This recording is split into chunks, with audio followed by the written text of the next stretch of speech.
Before we get started, make sure to subscribe to the channel and like this video.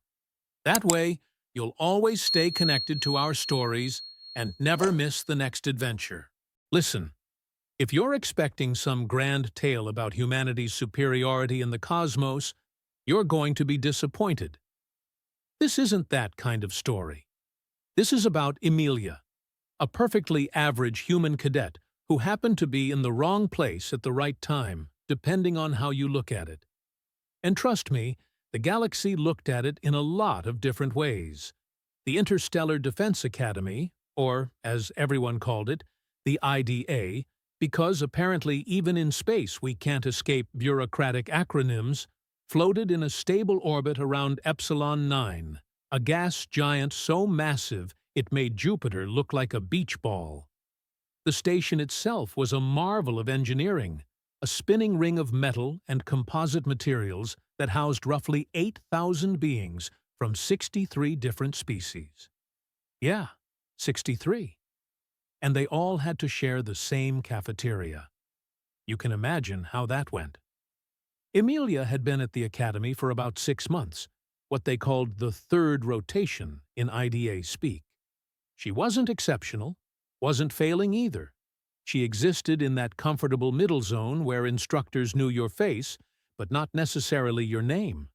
Her scores were fine. Her physical assessments were adequate. Her tactical simulations were passing. You get the idea.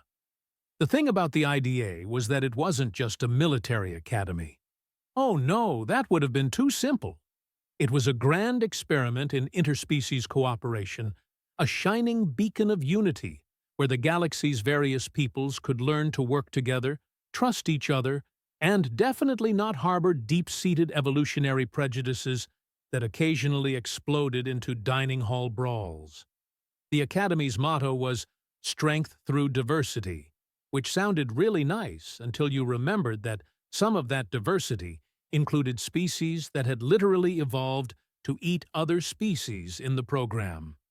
Which brings us to the Drowlax.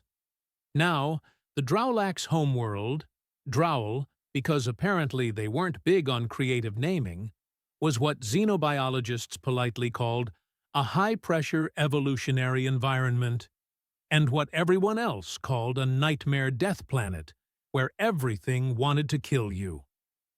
The Drowlax themselves were the apex predators of this charming locale, 6-limbed masses of muscle, chitin, and crystalline fangs that could punch through starship hull plating. They were intelligent, sure, and perfectly civilized members of galactic society. But their cubs? Their cubs were pure instinct wrapped in razor wire. The Academy kept 3 juvenile Drowlax in the xenobiology wing for study and training purposes. Each one was roughly the size of a large Earth lion, if that lion had been designed by a committee of horror movie directors. They weren't supposed to be dangerous, not really. They were adolescents, still learning, still growing. The containment fields were state-of-the-art. Multiple redundancies. Fail-safes on top of fail-safes. You can see where this is going, right? It was a routine training, exercise. Emilia's unit was supposed to observe feeding behaviors from the safety of the observation deck, take notes, write a report, and move on with their lives. Simple, easy, boring even. And then someone, investigation reports, would later blame a faulty power relay, but rumors insisted it was a first-rotation cadet who pressed the wrong button, disabled the containment fields in Sector 9. The emergency alarms didn't scream so much as they wailed, a sound that translated across species as "run now, ask questions later." The lights shifted to that universal shade of "oh, we're in trouble now," red. And through the observation windows, Emilia watched 3 very confused, very agitated Drowlax cubs smash their way out of their enclosure with the kind of enthusiasm usually reserved for children on a sugar high. Except these children had claws that could disembowel you. The evacuation was chaos in its purest form. The Grelthians, tall, proud, with skin like polished marble, and an ego problem that could fill a star system, pushed and shoved with complete disregard for anyone smaller. The Rimshrike cadets took to the air, their wings creating downdrafts that knocked over half the class. The Quell simply teleported out, because of course they could do that, the smug jerks. And the humans, all 5 of them in the unit, tried to maintain something resembling order, while everyone else lost their minds. "Move! Move! Move!" That was Lieutenant Gorsh, a Mirandali instructor whose idea of crisis management involved shouting the same word multiple times. Very helpful. Truly inspiring leadership. Amelia ran with the crowd, or tried to. The corridor was a bottleneck of panicking students, all funneling toward the emergency exits. She felt something slam into her from behind. A Grelthian elbow, probably. And suddenly, she was stumbling sideways, through a door she didn't remember being there, into a corridor she definitely didn't recognize. The door hissed shut behind her, and the emergency lockdown sealed it. "Oh, you've got to be kidding me," she muttered, slapping the control panel. "Nothing!" The display flickered with Grelthian script, because of course this section had Grelthian-only interfaces, and refused to respond to her touch. She could hear the alarms, muffled now through the walls, and the distant sound of running feet growing fainter. Then she heard something else. Breathing. Heavy, rhythmic, and coming from multiple sources.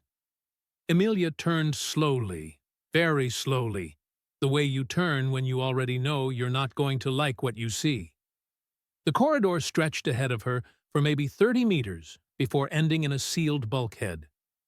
No side passages, no convenient ventilation shafts, no last-minute escape routes, and standing between her and that bulkhead were 3 Drolax cubs. They were magnificent in the way that natural disasters are magnificent. Their crystalline fangs caught the emergency lighting and scattered it into rainbow patterns across the walls. Their 6 limbs moved with predatory grace, spreading out to create a semicircle that cut off any route past them. Their eyes, all 8 of them, clustered around their heads like a spider's, fixed on Amelia, with the kind of focus that prey animals recognize on an instinctual level. One of them snarled, a sound like grinding metal and breaking glass. Amelia's heart was doing its best impression of a jackhammer. Her hands were shaking.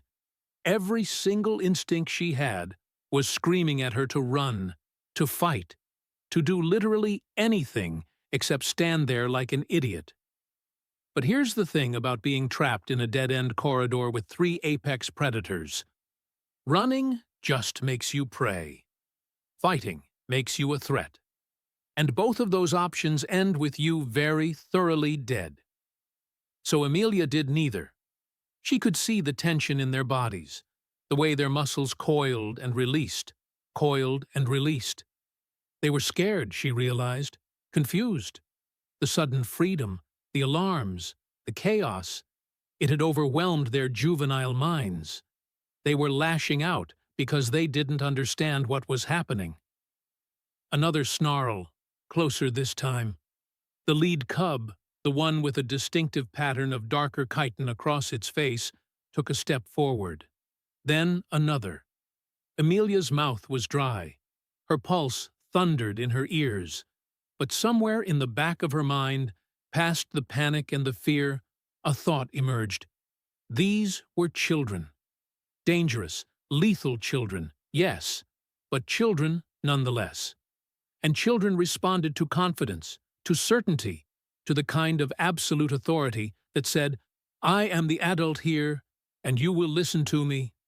She straightened her spine, squared her shoulders, looked the lead cub directly in its cluster of eyes. And then Amelia spoke. Enough. One word, quiet but firm. Not a shout, not a plea. A statement of fact, delivered with the kind of calm certainty usually reserved for orbital mechanics and death. The cubs froze, their snarling cut off mid-growl. Their muscles, tensed for the pounce, held position. 8 eyes on each head swiveled to focus entirely on her. Amelia didn't move, didn't breathe. She just stood there, maintaining eye contact, projecting every ounce of "you will not do this" energy she could muster. 5 seconds passed, 10, 15, and then, slowly, the lead cub's posture shifted. The aggressive tension drained from its limbs. It lowered its head slightly, not quite submissive, but deferential, acknowledging. The other 2 cubs watched their leader, then followed suit. And then, and this was the part that would make absolutely no sense to anyone who reviewed the security footage later, all 3 Drolax cubs padded forward and settled onto the floor beside Amelia's feet. Not touching her, but close, present, calm. The snarling stopped. The threat display vanished. They simply sat there, like oversized, nightmare-inducing pets, waiting for their owner to tell them what to do next. Amelia's legs felt like jelly. Her hands were still shaking, but she didn't move, didn't break the moment, because she had absolutely no idea what she'd just done, or how to do it again. That's when the security team rounded the corner, weapons drawn, and stopped dead at the scene before them. One human cadet, standing perfectly still, with 3 of the galaxy's most dangerous juvenile predators sitting peacefully at her feet like they were waiting for treats. "What in the name of—" the team leader started. "Don't!" Amelia interrupted, her voice barely above a whisper. "Don't startle them. Just get the containment team. Slowly." The security officer, a quell named something unpronounceable that translated to "defender of the proper order," stared at her like she'd just grown a second head. But to his credit, he slowly lowered his weapon and spoke into his comm unit in hushed tones. 8 minutes later, the xenobiology team arrived with portable containment fields. The cubs went peacefully, though the lead one kept looking back at Amelia as they guided it away, those 8 eyes reflecting something that might have been confusion or might have been recognition. Amelia stood in that corridor for a full minute after they'd gone, her back against the wall, her legs finally giving out until she slid down to sit on the floor. "What?" she whispered to the empty air. "The hell just happened?" The galaxy, as it turned out, wanted to know the exact same thing. News traveled fast on a space station. Bad news traveled faster, and news about a human cadet somehow pacifying 3 escaped Drolax cubs with a single word. That traveled at speeds that would have made physics jealous. By the time Amelia made it back to her quarters, after being checked by medical, debriefed by security, and stared at by approximately everyone she passed in the corridors, the entire academy was buzzing. Her fellow human cadets treated her like she'd suddenly developed superpowers. The other species' reactions ranged from impressed to skeptical to outright dismissive. Amelia just wanted to sleep. She got about 3 hours before the summons came. The office of Dr. Meridian Fell was exactly what you'd expect from someone who studied the psychology of alien species. Cluttered, slightly chaotic, and decorated with artifacts from a dozen different worlds. Meridian herself was a woman in her mid-50s, with gray-streaked hair pulled back in a messy bun, and the kind of eyes that missed absolutely nothing.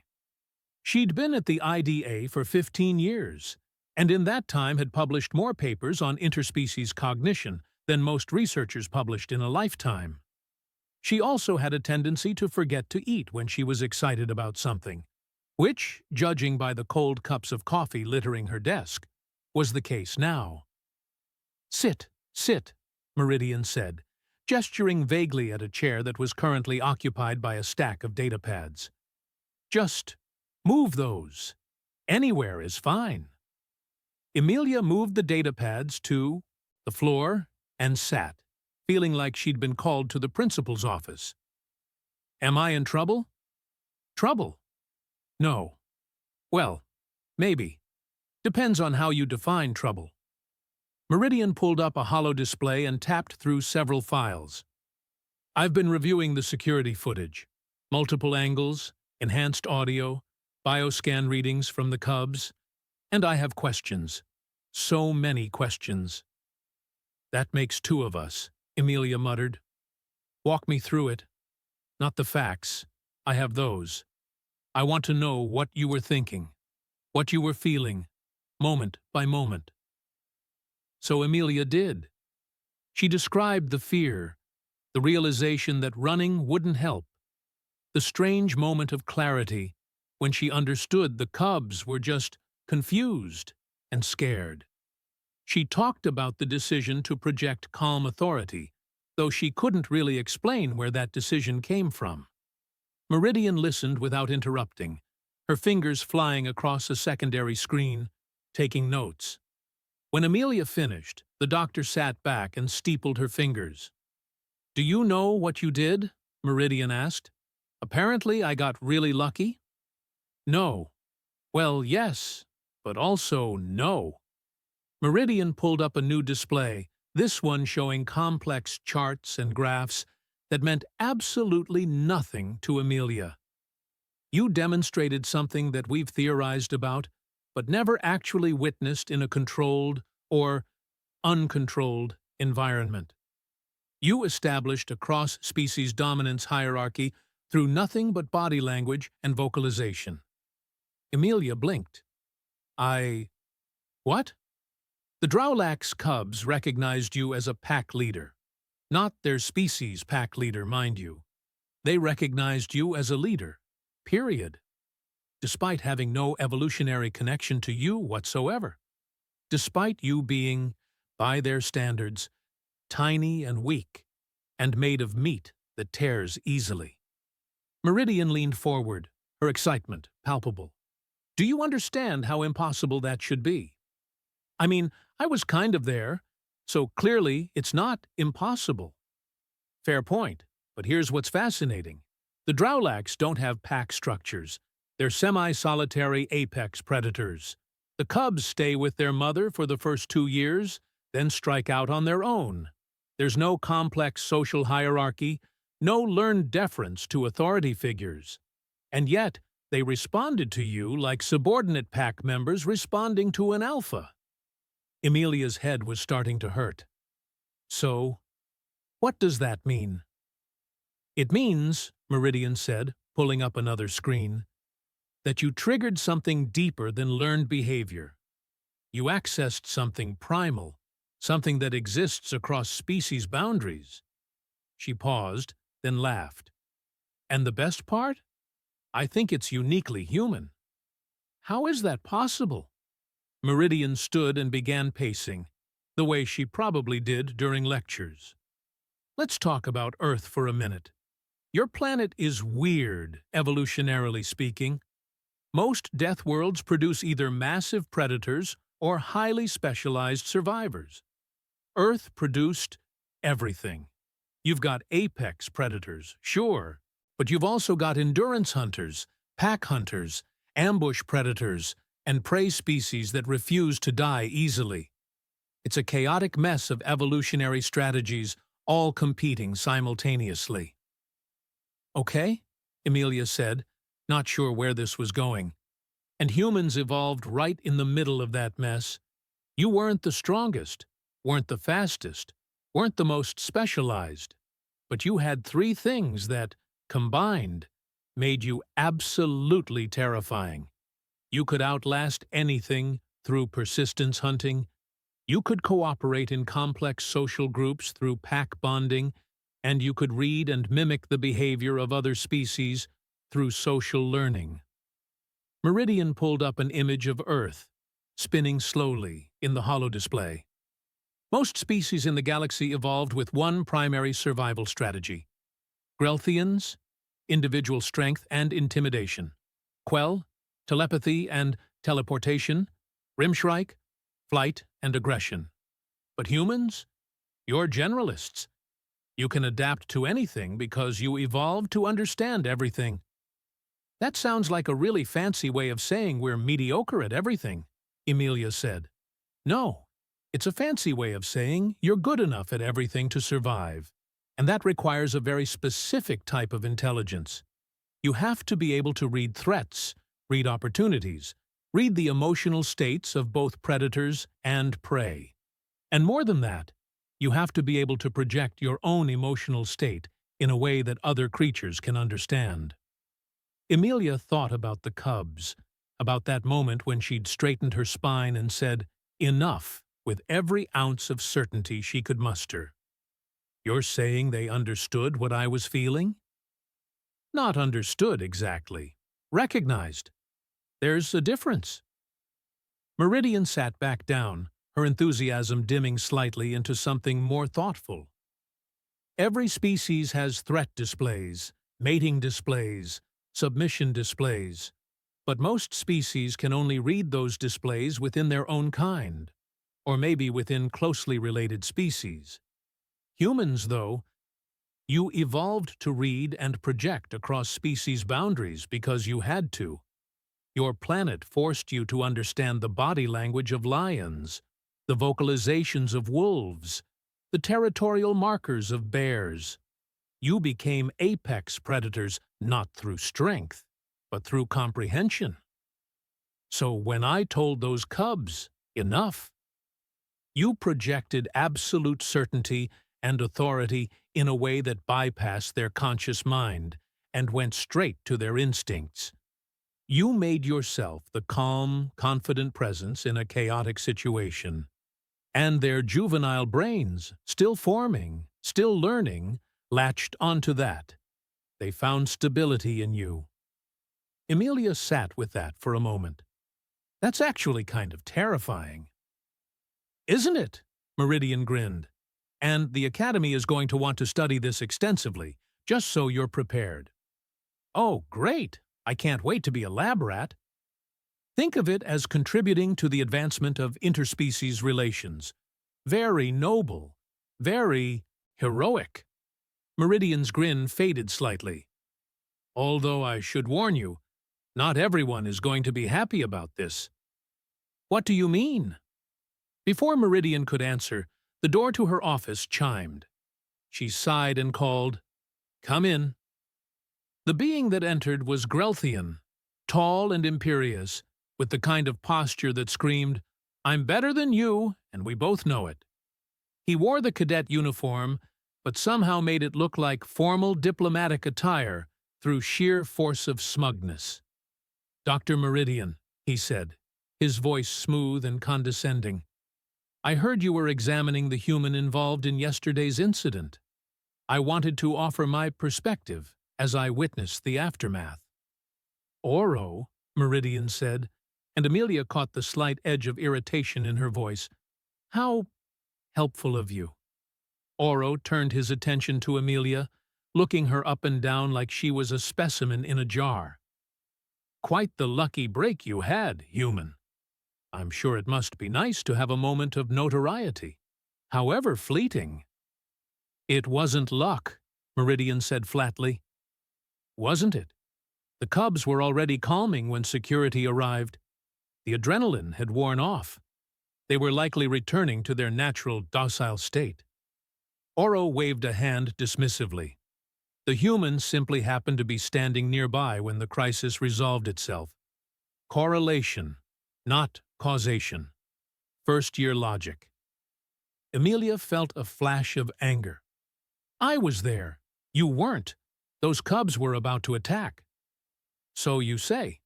But the footage is ambiguous. Wouldn't you agree, Doctor?" Meridian's expression could have frozen hydrogen. "Actually, Oro, the footage is quite clear, as are the bioscan readings showing elevated stress hormones in the cubs that dropped precipitously after Emilia's intervention, as is the follow-up examination showing the cubs' continued calm response specifically to her presence." How convenient that all the evidence supports the most sensational interpretation. Oro smiled, and it was the smile of someone who knew they were being annoying and enjoyed it. I'm merely suggesting that we apply proper scientific skepticism before declaring humans to be some sort of predator whisperers. Your skepticism is noted, Meridian said coldly.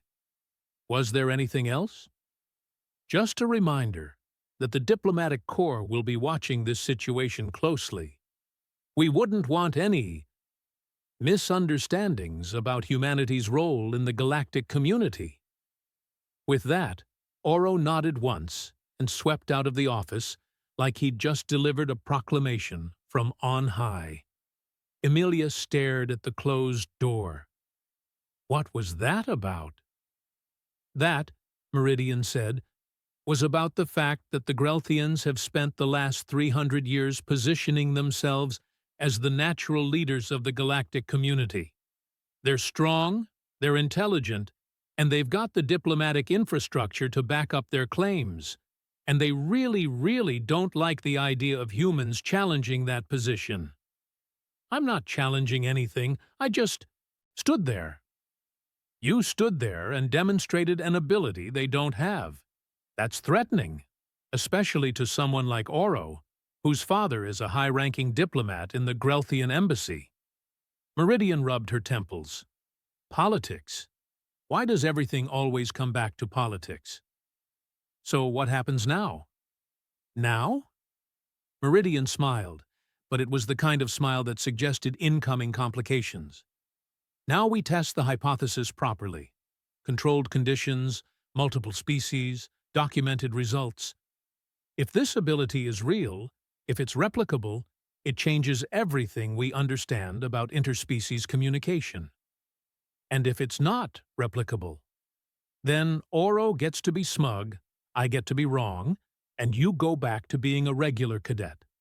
Honestly, that might be the better outcome. Meridian stood and walked Emilia to the door. Get some rest. We start testing tomorrow, and I have a feeling it's going to be a long week. Emilia left the office feeling like she'd just agreed to something she didn't fully understand. Behind her, she could hear Meridian already on her comm unit, making arrangements, pulling strings, setting things in motion. The galaxy wanted answers. Emilia just wanted to know if she'd ever sleep normally again. Spoiler alert, she wouldn't. The tests began on a morning that felt too ordinary for what was about to happen. Emilia reported to Lab 17, a secure xenobiology facility with reinforced walls, emergency containment fields, and enough monitoring equipment to make a surveillance state jealous. Meridian was already there, along with a team of researchers who looked at Emilia like she was either the most interesting thing they'd seen in months or a complete waste of their time. 50-50 split, by Emilia's count. Right, Meridian said, pulling up a holo display. We're going to start simple. Controlled aggression scenarios with progressively more challenging species. You'll be perfectly safe. We have multiple redundancies, and I'll be monitoring everything. Just do what you did with the cubs. That's not exactly a reproducible technique, Emilia pointed out. I know. That's why we're testing. Meridian gestured to the observation chamber. Ready? No, Emilia thought. Sure, she said. The first test involved a rimshrike, a species that looked like someone had crossed a bird of prey with a very angry octopus and given the result a serious territorial aggression problem. This particular specimen had been flagged for excessive hostility during formation flight exercises. It sat on a perch in the center of the testing chamber, feathers ruffled, making a sound like grinding gears mixed with a tea kettle's dying scream. Emilia entered the chamber. The rimshrike immediately launched itself at her, talons extended, screeching loud enough to make her ears ring. And Emilia, working purely on instinct now, raised one hand and said, Stop! The Rimshrike pulled up short, hovering in mid-air, its 8 wing arms beating furiously to maintain position. It stared at her with intelligent, rage-filled eyes. Amelia kept her hand up, kept her voice steady. Down! Now! The Rimshrike's screech cut off mid-note. It circled once, twice, then slowly descended back to its perch, wings folding in a posture that was definitely not aggressive anymore. More confused. Maybe even a little embarrassed, if birds could feel embarrassment. In the observation room, 3 researchers started talking at once. The tests continued. A territorial dispute between 2 Grelthian cadets that had been escalating for weeks. Amelia walked between them, said nothing, just looked at each one in turn until they both backed down, muttering apologies. A malfunctioning security drone that had locked onto a maintenance worker as a threat. Amelia stood in front of it, spoke calmly about how it was safe now, the danger was gone, and the drone's aggressive subroutines simply powered down. By the 5th test, word had spread. The observation rooms were packed. Cadets, instructors, even some off-duty personnel had found reasons to be in the area. And standing in the back, arms crossed, expression unreadable, was Oro. Meridian noticed him too. "We have an audience," she muttered. "Great," Amelia said. "No pressure." But the tests were working, every single one. Different species, different temperaments, different triggers. None of it mattered. Amelia could read the aggression, understand the fear or territorial instinct or confusion driving it, and somehow communicate calm authority in a way that bypassed language entirely. It should have been impossible. It was happening anyway. And then, 3 days into testing, a new figure appeared at the academy. Diplomatic envoy Foal, Oro's father, visiting under the pretense of routine embassy business. Tall, imposing, with the kind of presence that made rooms fall silent when he entered. He watched one of Amelia's tests from the observation room, expression neutral, saying nothing. That evening, he requested a private meeting with the Academy's commandant. That night, Meridian received new orders. 1 final test. Maximum difficulty. Authorized by the diplomatic corps themselves as a comprehensive evaluation of human capabilities. "This is wrong," Meridian said, pacing her office while Amelia sat in the same chair as before, watching the doctor unravel. "They're setting you up to fail. They have to be."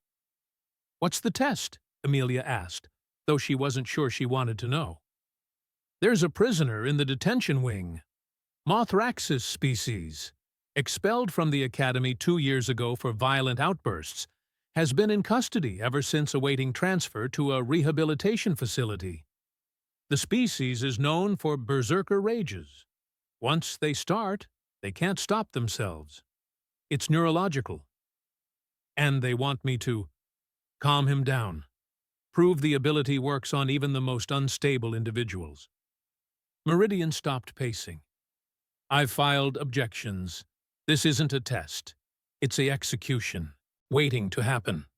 But Foal has the authority to authorize it. And the commandant signed off because, well, politics." Amelia felt cold. "Can I refuse?" "Yes, absolutely yes. I will back you completely." But Amelia thought about the cubs, about the Rimshrike, about every test that had worked. She thought about Oro's smug face and Foal's calculating eyes. She thought about humanity's reputation in a galaxy that was still deciding whether to take them seriously. "When?" she asked. "Amelia. No. When?" Meridian closed her eyes. "Tomorrow." "Oh, 900 hours."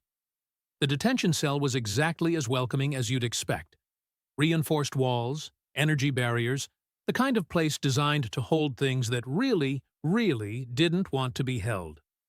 The Mothraxis inside was massive, easily 3 meters tall, with chitinous plating that looked like living armor and mandibles that could probably bite through a bulkhead. He was pacing, had been pacing, according to the guards, for the past 6 hours straight. Emilia stood outside the barrier, Meridian beside her, Foal and Oro watching from a safe distance behind secondary shielding.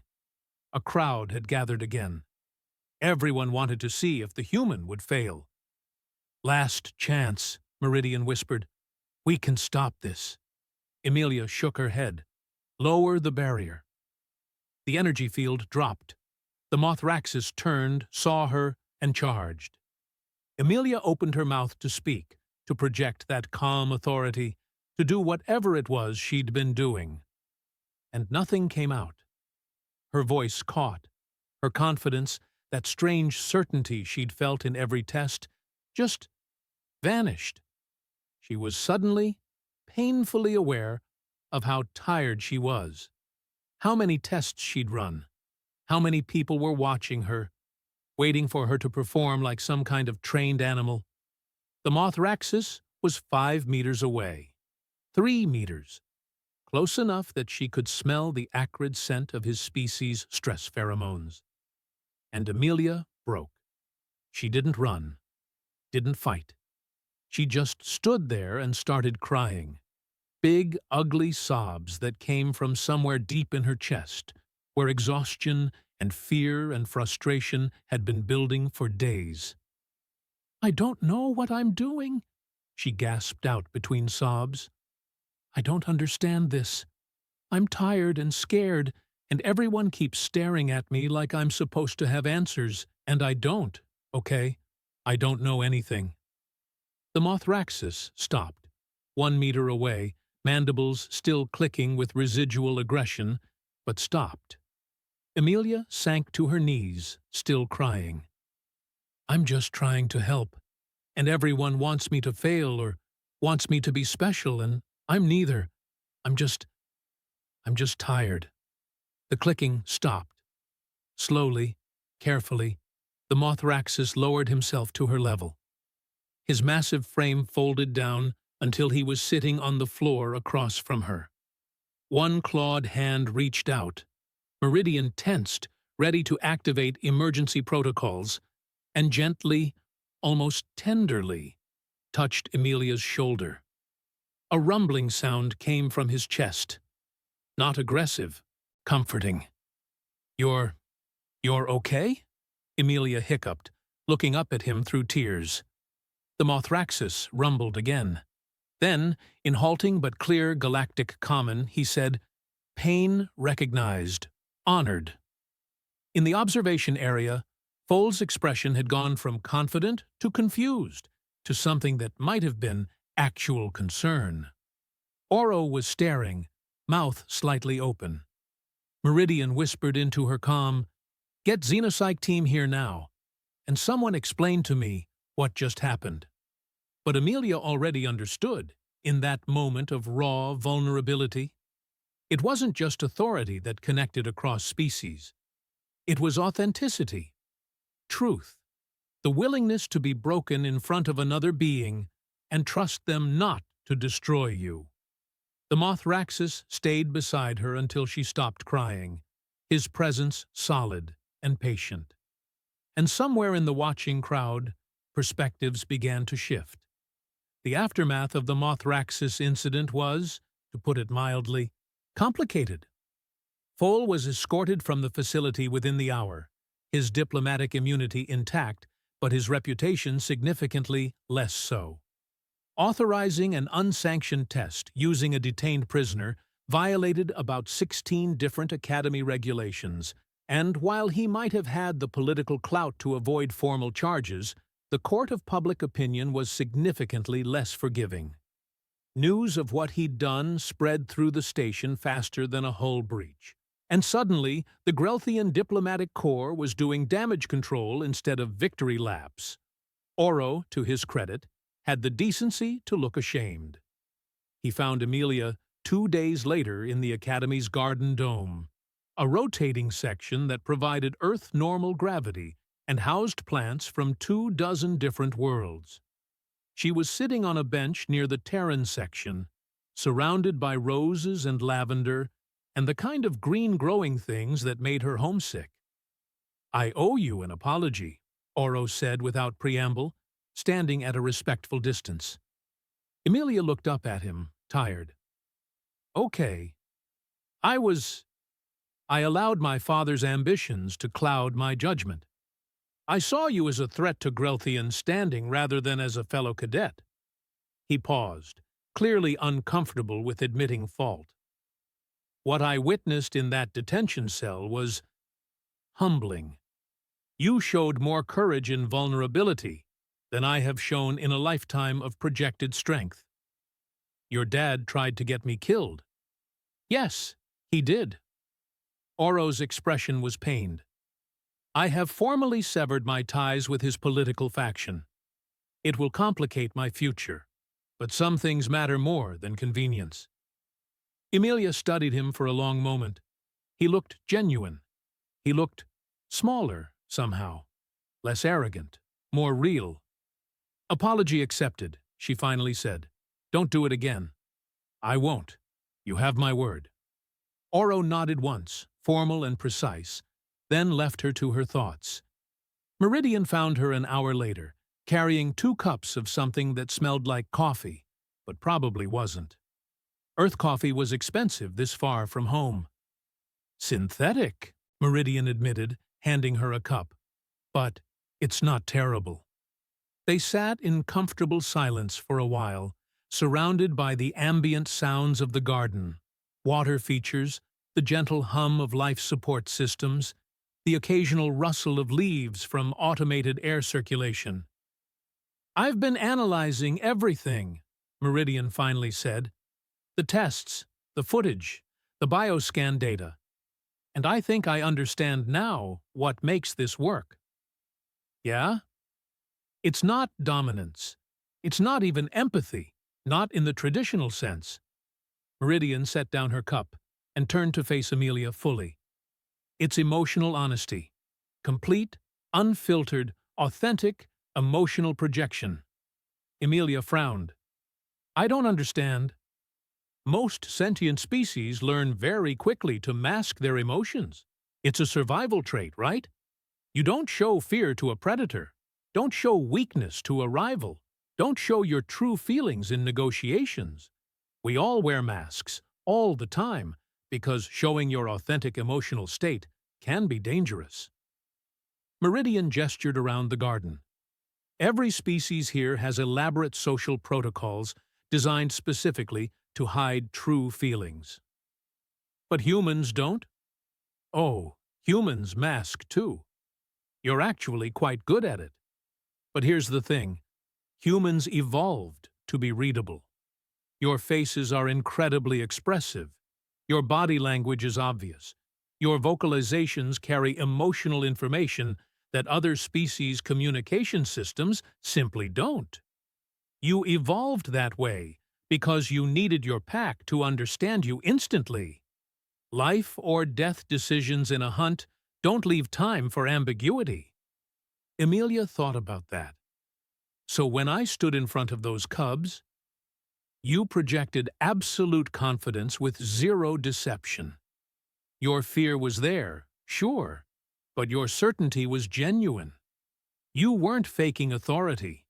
You truly believed, in that moment, that you could handle the situation, and they read that authenticity instantly."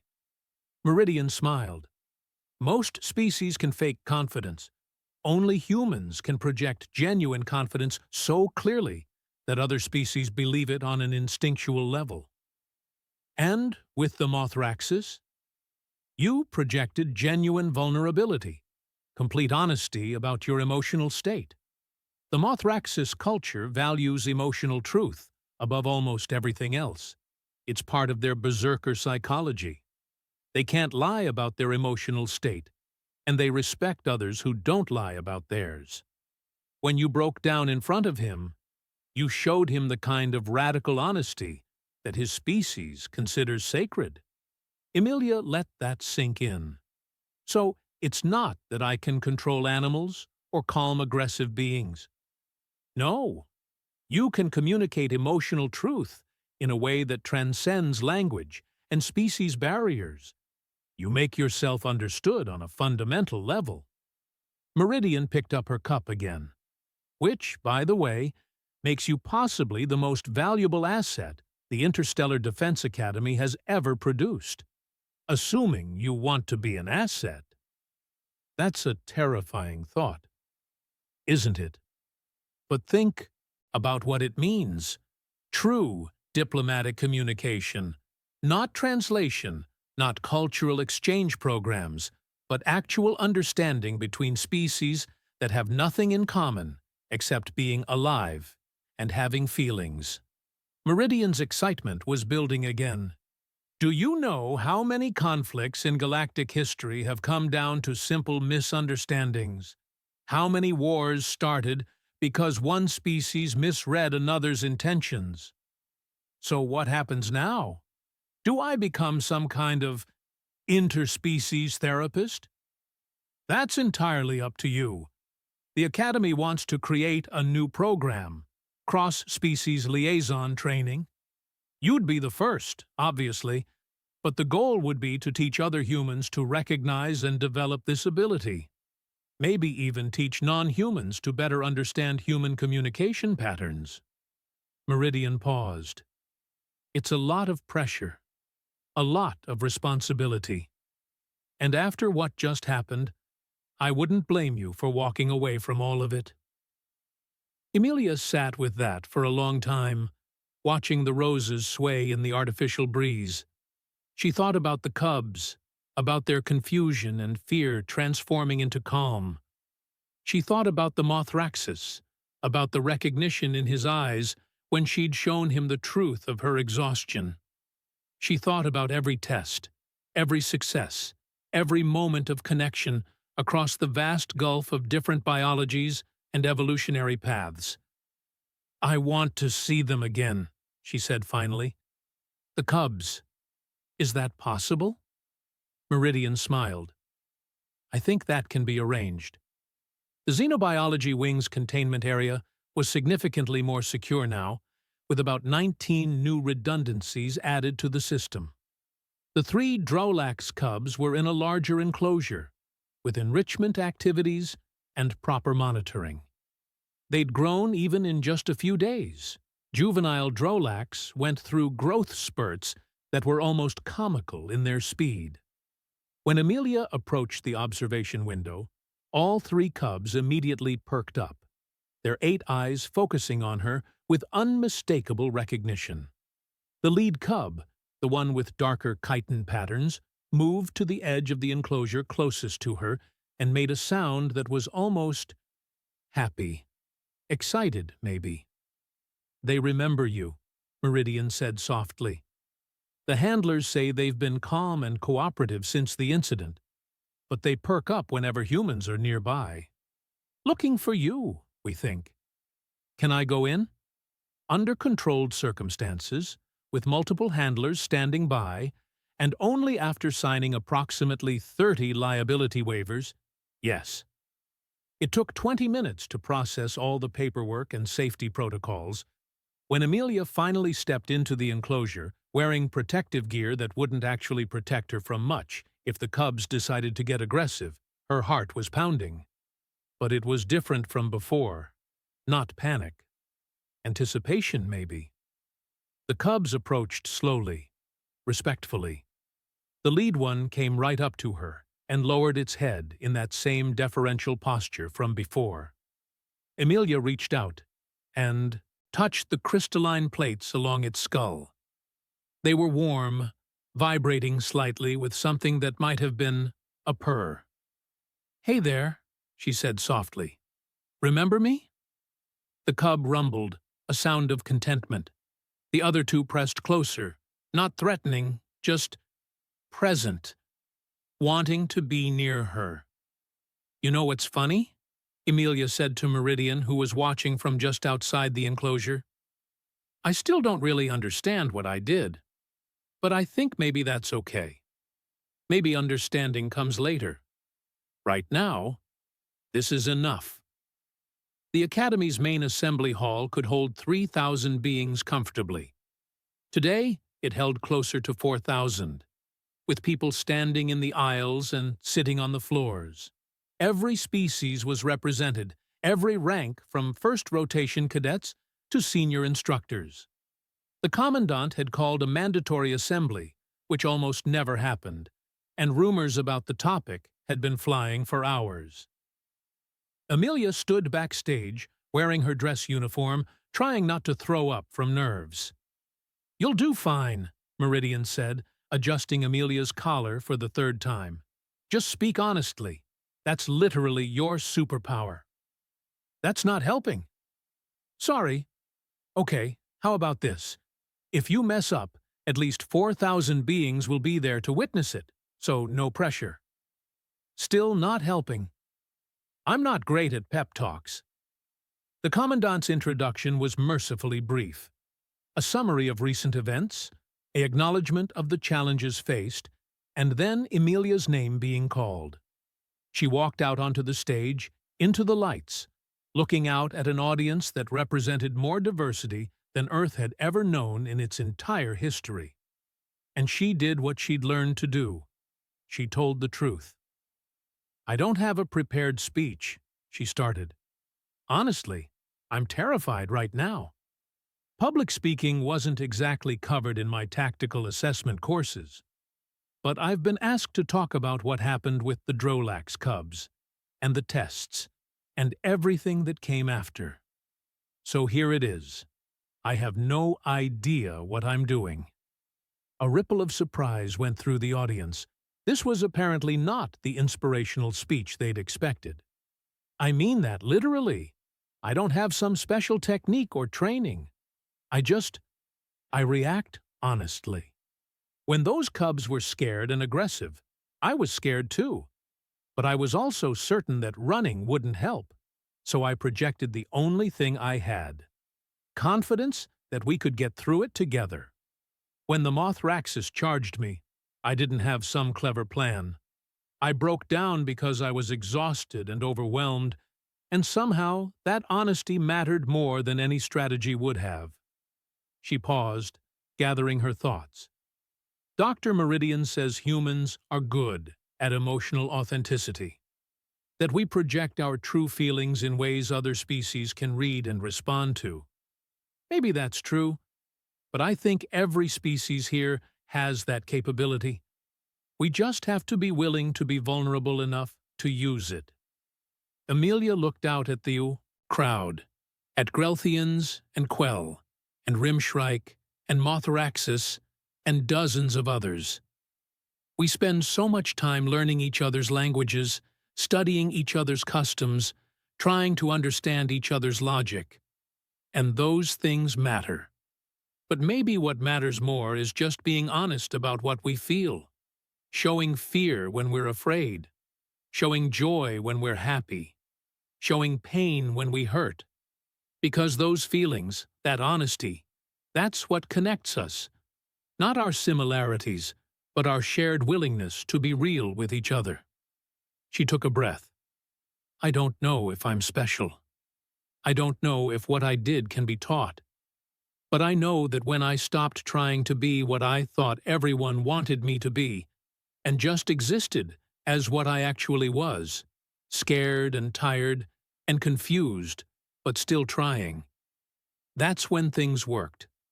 That's when connection happened. And maybe that's the lesson here.